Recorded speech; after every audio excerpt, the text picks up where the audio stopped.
Assalamualaikum warahmatullahi wabarakatuh. Ketemu lagi dengan saya Abu Musa. Setelah kita belajar tentang Allah way of thinking di part kedua kemarin, kita jadi mengetahui bahwasanya untuk mengetahui ayat-ayat Allah, baik itu ayat kauniyah yang berada dalam semesta maupun ayat kauliyah yang berupa teks atau kata-kata Tuhan, itu dapat menggunakan setidaknya 3 perangkat, yakni otak, naluri, insting, dan kesadaran dari manusia itu sendiri. Nah, ayat kauniyah dan ayat kauliyah ini ditangkap dan dipersepsikan oleh manusia lewat otak melalui suara dan bentuk. Allah mendefinisikan dua kata ini dengan satu kata, kalam. Sebelum kita memasuki tema-tema selanjutnya, kita perlu mengetahui kalau Allah Subhanahu wa taala mentransfer segala informasi yang diberikan olehnya kepada kita semua melalui kalam. Oleh karena itu, Al-Qur'an disebut juga dengan kalamullah. Kalam ini menarik sebab Allah menjadikan salah satu dari 114 surat yang berada di dalam Al-Qur'an. Mari kita buka surat Al-Qalam ayat 1. A'udzubillahi minasyaitonirrajim. Nun wal qalami wa ma yasturun, yang artinya nun demi kalam dan apa yang mereka tulis. Dalam ayat tersebut, kata kalam tidak diterjemahkan. Namun, di beberapa terjemahan yang lainnya disebutkan kalam sebagai pena. Dari dua pengertian kalam barusan, agak aneh sih, sebab pengertian pertama disebut sebagai kalamullah atau kata Allah. Namun, di pengertian kedua disebut sebagai pena. Lalu mana yang benar, kalamullah atau pena? Pertama, kita tidak dapat pungkiri kalau pena barulah diciptakan oleh manusia pada abad 4 sebelum Masehi. Fungsi pena tersebut adalah untuk menulis, sehingga otak kita menangkap dan mempersepsikan kalau pena adalah suatu alat yang digunakan untuk menulis seperti pensil, pulpen, spidol, kuas, dan lain sebagainya. Namun, sadarkah kita, sebelum abad tersebut, tidak ada yang namanya pena atau alat tulis ini? Hal ini tentu mengandung konsekuensi logis. Kalau kalam yang dipersepsikan sebagai alat tulis yang berada di dalam Al-Quran tersebut akan terbatas oleh masa suatu zaman. Ini artinya pena untuk mendefinisikan kata kalam dalam Al-Quran tidaklah tepat. Nah, berarti tinggal satu pengertian lagi nih dari kata kalam, yaitu kalamullah. Namun, apakah pengertian ini benar? Kata kalam yang disematkan untuk Allah yang hanya difahami dalam bentuk teks oleh umat Islam saat ini berupa ayat-ayat Al-Quran sebenarnya tidak bermakna seperti itu saja.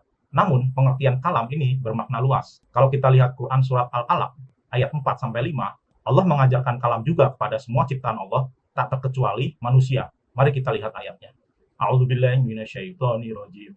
Alladzi 'allama bil qalam, 'allamal insana ma lam ya'lam. Artinya, yang mengajar semua ciptaan Allah dengan perantaran kalam. Dia mengajar kepada manusia apa yang tidak diketahuinya. Jadi, kata kalam ini bukan hanya teks saja yang kita pahami selama ini sebagai ayat-ayat dalam Al-Quran, melainkan kalam ini diajarkan juga ke semua ciptaan Allah, baik manusia maupun yang bukan manusia, yakni hewan dan jin. Kenapa kita bisa mengambil kesimpulan seperti itu? Sebab di ayat keempat, Allah tidak memakai diksi insan. Kemudian baru di ayat kelima, Allah memakai diksi insan.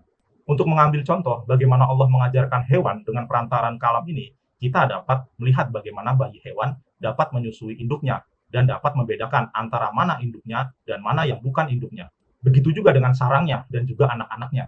Kata kalam yang kita persepsikan sebagai kata-kata tersebut sebenarnya berasal dari huruf ka, la, ma yang maknanya merujuk kepada susunan, konfigurasi, kombinasi, dan transformasi. Dengan kata lain, kalam adalah bentuk yang membedakan antara sesuatu dengan sesuatu yang lainnya. Oleh karena itu, Allah membedakan kata petunjuk dan pembeda ini, yakni dalam Quran surat Al-Baqarah ayat 185. Mari kita baca ayatnya. A'udzubillahi minasyaitonirrajim.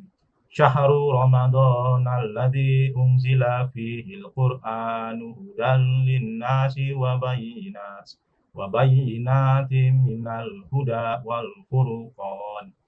Artinya, bulan Ramadan yakni bulan yang di dalamnya diturunkan Al-Quran sebagai petunjuk bagi manusia dan penjelasan-penjelasan mengenai petunjuk itu dan juga sebagai pembeda. Jadi, antara petunjuk dan pembeda itu bukanlah satu kesatuan, namun suatu hal yang berbeda. Petunjuk outputnya dari Allah, sedangkan pembeda outputnya dari ciptaannya. Begitu pula dalam syahadat, karena ada waw atof atau waw penyambung itu menandakan dua hal yang berbeda, yakni Allah dan Muhammad. Oke, kita lanjut lagi ya.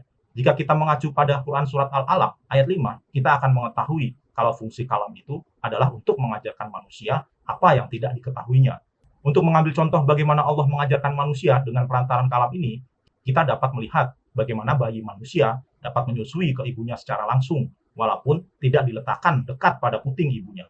Si bayi dapat mencari di mana letak air susu ibu itu berada. Dalam tahap selanjutnya, si bayi mulai belajar merangkak dan berjalan. Dalam tahap tersebut, si bayi juga mulai mempelajari furqan atau pembeda dalam memilah huruf sehingga mampu menyusun huruf tersebut menjadi sebuah kata-kata. Artinya, pada manusia, insting atau fuad ini sudah berlangsung sejak bayi. Dalam kalam, si bayi belajar pada tahap yang sangat sederhana hingga pada tahap yang paling rumit dalam bentuk ilmu pengetahuan. Semakin dewasa, manusia akan memperoleh pengetahuan yang terus berkembang, baik pengajaran dari manusia itu sendiri maupun melihat dari ciptaan Allah yang lainnya selain pada diri manusia itu sendiri. Seperti apa yang terjadi pada anak-anaknya Nabi Adam. Mari kita lihat Quran Surat Al-Maidah ayat 31. Begini bunyinya. A'udzubillahi minasyaitonirrajim. Faba'atsallahu ghuraban yabhasu fil ardi liyuriyahu kaifa yuwari saw'ata akhi qala ya wailata a'jaztu an akuna misla hadzal ghurabi fa'uwari saw'ata akhi fa asbaha minan nadimin.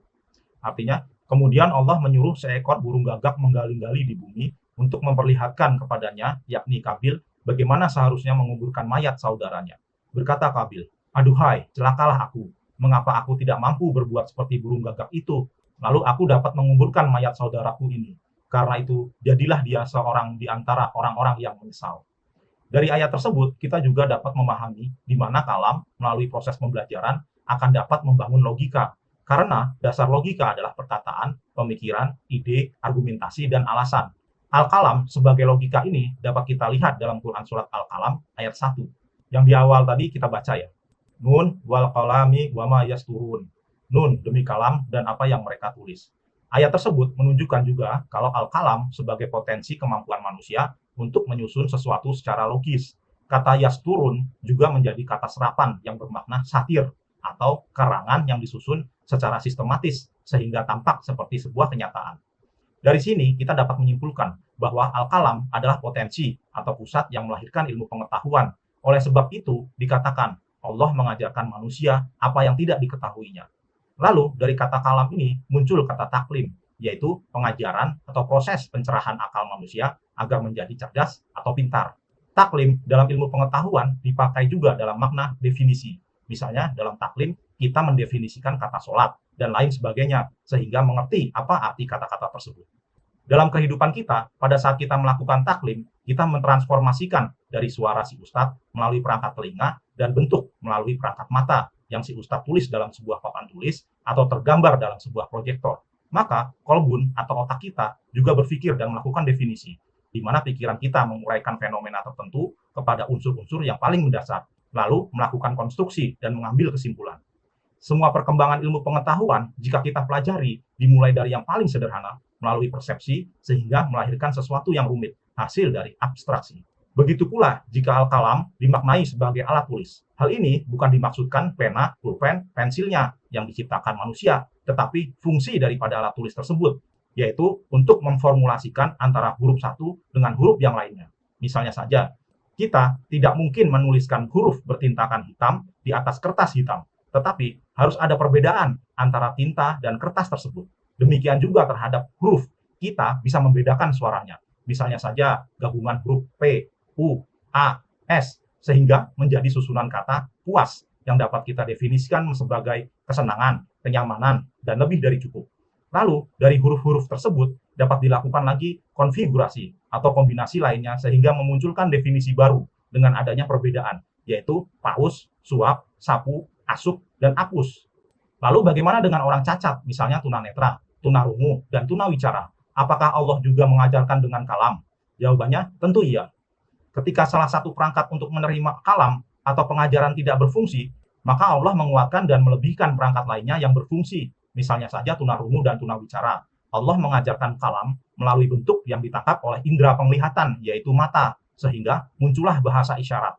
Sedangkan untuk tunanetra, Allah mengajarkan kalam melalui bentuk yang ditangkap oleh indera peraba, yaitu tangan atau kaki, sehingga muncullah bahasa yang kita kenal sekarang dengan sebutan bahasa Braille. Bagi profesi dengan keahlian tertentu, begitu juga Allah mengajarkan kalam untuk mereka. Misalnya saja dokter yang sedang mendiagnosa penyakit kanker dalam tubuh manusia. Maka, si dokter melakukan penelitian untuk mengetahui sel kanker tersebut. Setelah diketahui si dokter, maka dikatakan, kanker sudah teridentifikasi dan dapat dilakukan tindakan. Jadi, Allah dan alam ini dapat kita pahami dan kita ketahui karena adanya kemampuan al-kalam yang hanya dapat dilakukan melalui pengajaran atau pengetahuan atas persepsi, kemudian ditindaklanjuti dengan abstraksi. Dari sini, kita dapat menyimpulkan kalau kalam ini bermakna luas, yakni membedakan, menyusun, melakukan kombinasi, sehingga muncullah susunan kata-kata menjadi sebuah bahasa. Apakah itu bahasa mulut, bahasa isyarat, ataupun bahasa peraba, yakni braille. Mari kita lihat Quran Surat Ar-Rahman ayat 3-4. A'udzubillahi minasyaitonirrajim. Khalaqal insana 'allamahul bayan. Artinya, dia menciptakan manusia, mengajarkannya pandai berbahasa untuk menjelaskan sesuatu. Saya Abu Musa, sampai ketemu lagi di kajian-kajian berikutnya. Wassalamualaikum warahmatullahi wabarakatuh.